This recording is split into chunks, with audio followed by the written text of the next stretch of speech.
Hola, bienvenido, gracias por estar aquí. Hoy conoceremos el segundo de los métodos para realizar levantamientos planimétricos apoyados únicamente con una cinta. Aquí arrancamos.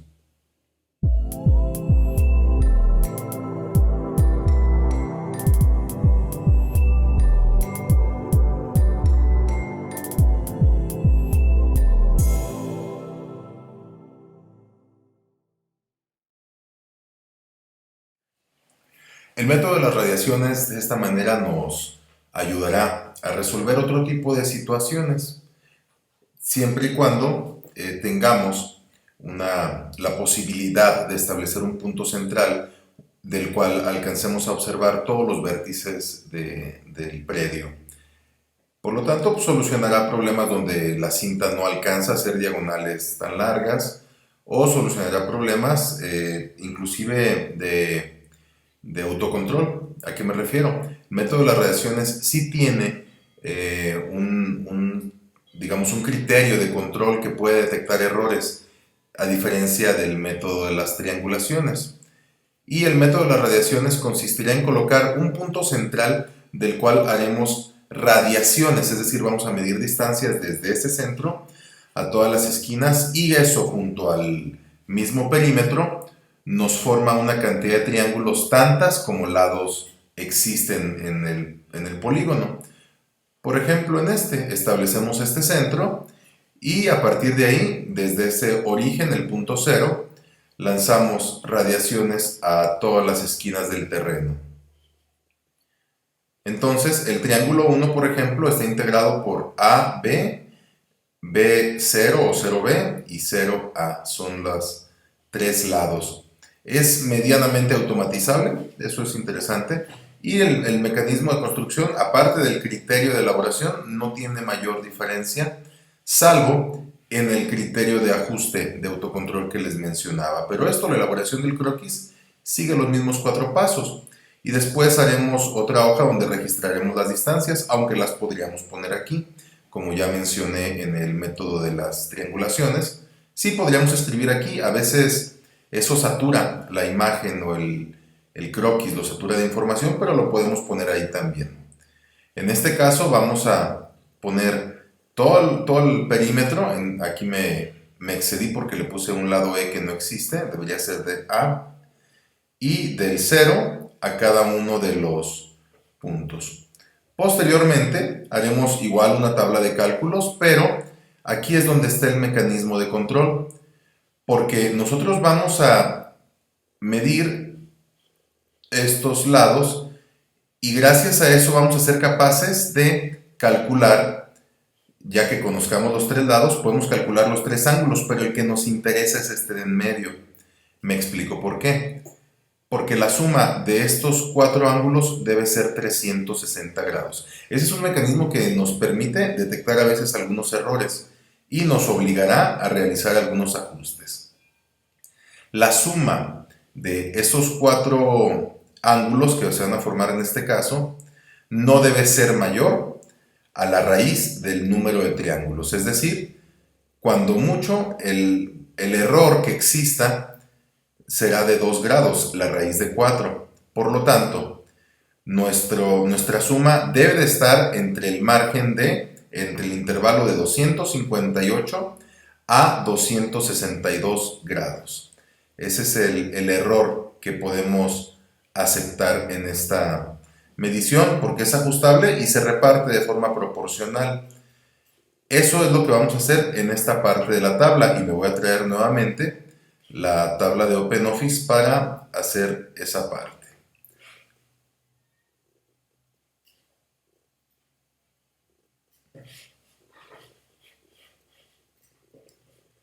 Yo les recomiendo que conserven la hoja anterior, porque de ahí podremos tomar las fórmulas. Esas fórmulas que nos llevó un ratito a hacer, pues ya las podemos dejar listas para volverlas a utilizar, con una pequeña diferencia que vamos a ver ahorita. De hecho, el semiperímetro ya no va a ser factible, pero todos los demás sí. Bueno, vamos a suponer que este es el levantamiento que yo pude realizar. mi dibujo. Y comienzo el triángulo 1. Se forma de la distancia AB, la distancia 0A y la distancia 0B.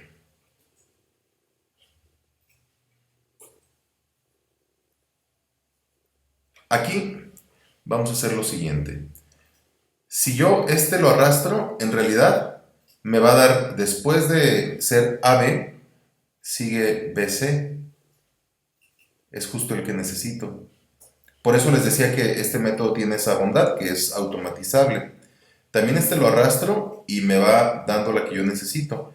Y salvo el L3 en su última celda, todo lo demás lo va dando como lo necesitamos. Únicamente este último es 0A para el triángulo 4. Por eso, insisto, les decía que es automatizable este método. El ángulo, según la fórmula que conocimos por el método de la ley de los cosenos, nosotros podemos calcular, recordarán que de hecho lo hacíamos el ejemplo con un triángulo así, intencionalmente se los puse, que conocíamos sus tres lados y queríamos calcular el ángulo de aquí abajo. Es lo mismo. Entonces vamos a calcular ese ángulo con la misma fórmula.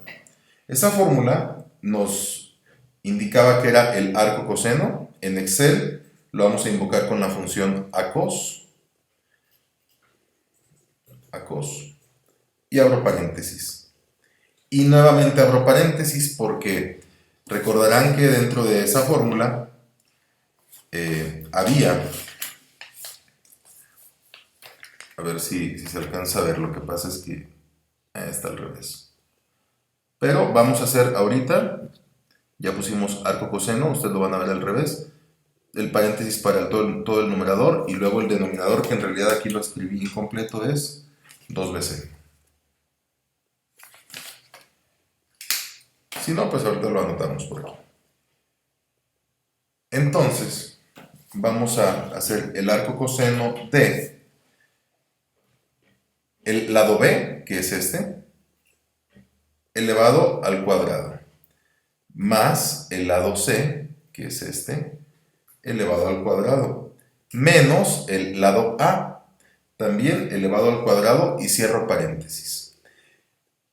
Entre, abro paréntesis, 2 que multiplica al lado B, que también multiplica al lado C. Cierro paréntesis y lo vuelvo a cerrar y les anticipo que nos va a dar un resultado muy raro. Sí, es imposible que este ángulo que estamos calculando sea un ángulo de 1.2788 grados, pero el detalle es que la hoja de cálculo trabaja en radianes. Para nosotros convertir radianes a grados, voy a multiplicar por 180 y después a dividir entre pi. Y eso sí tiene más sentido, que este ángulo sea de 73, y arrastro la fórmula. Ahora, yo quiero saber cuánto es la suma de todos estos 4 ángulos internos que ya están calculados aquí. Bueno, igual a suma, abro paréntesis y los incluyo a todos. 360.22 está dentro del rango, porque yo les comentaba, les reitero que nuestro error potencial, el error aceptable para este método, es de la raíz del número de lados. Entonces la raíz de 4 es 2. Yo aceptaría equivocarme hasta por 2 grados y hacer el ajuste. Me estoy equivocando con 0.22 de grado, es totalmente aceptable. Ahora lo que voy a hacer es hacer un ajuste. Dado que entre estos 4 suman 322, yo necesito que sumen únicamente 360.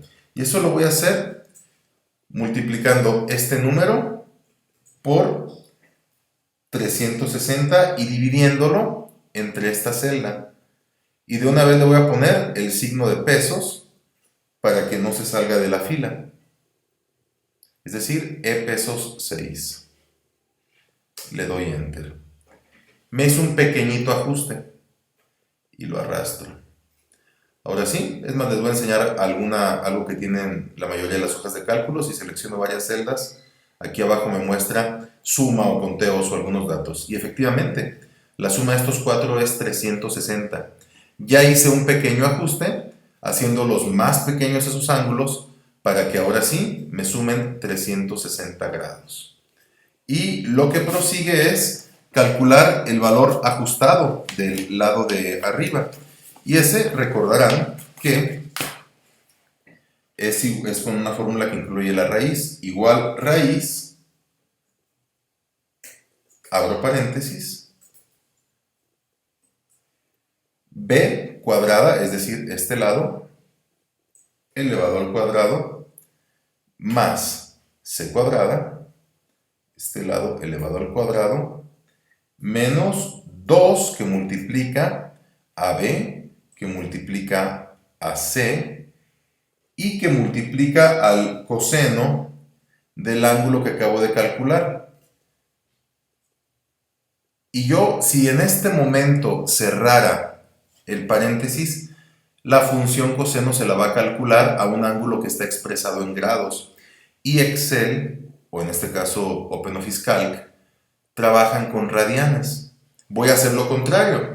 Si se acuerdan, hace rato para convertir radianes a grados, multipliqué por 180 y dividí entre pi.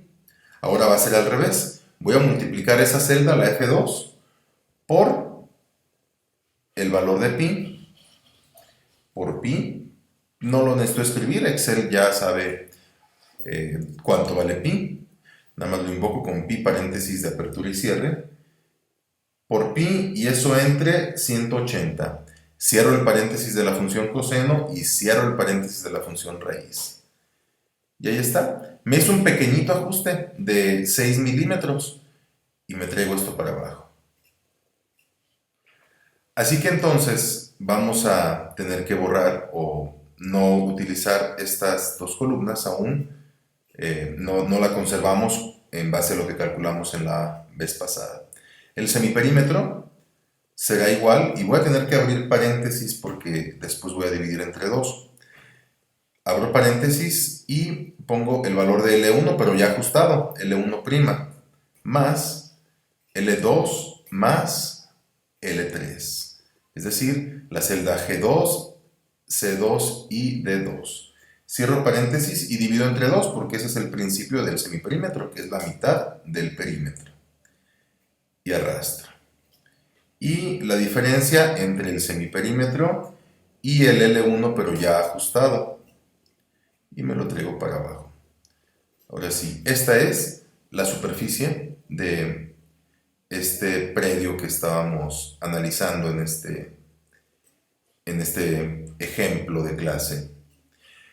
El caso específico de el cuadro de construcción se va a componer de los mismos elementos, el cuadro de construcción que vamos a colocar en el plano, con la diferencia de que L1 ya no va a ser el mismo, sino que va a ser L1'. Por lo tanto, aquí estos tres ya no son los mismos. Va a ser igual a L1'. En el cuadro de construcción no vamos a escribir L1'. Explico por qué. Porque no interesa cómo lo mediste, interesa especificar cuánto fueron las medidas de los lados y el área, nada más. Obviamente al que interprete el plano no le interesa saber si hiciste radiaciones o si hiciste triangulaciones. Únicamente especificas la información necesaria. Este fue el método de las radiaciones, un método un poco más laborioso, pero que nos presenta la posibilidad de contar con un mecanismo de ajuste y autocontrol. Hasta aquí el video, espero te sea de utilidad, espero no tengas dudas, pero si las tienes puedes repasar el video cuantas veces quieras. Te recuerdo que ya el objetivo no es que se calculen a mano las cosas, sino aprovechar las herramientas tecnológicas que sirven para ello. Por eso utilizamos las hojas de cálculo. Pues bueno, muchas gracias y si tienes alguna duda puedes consultar, enviarme a través de los mecanismos que ya conoces. Y si no, estás listo para el siguiente video y para la práctica que les permitiré y que les solicitaría hacer en esta semana. Muchísimas gracias y hoy más que nunca, no se amontonen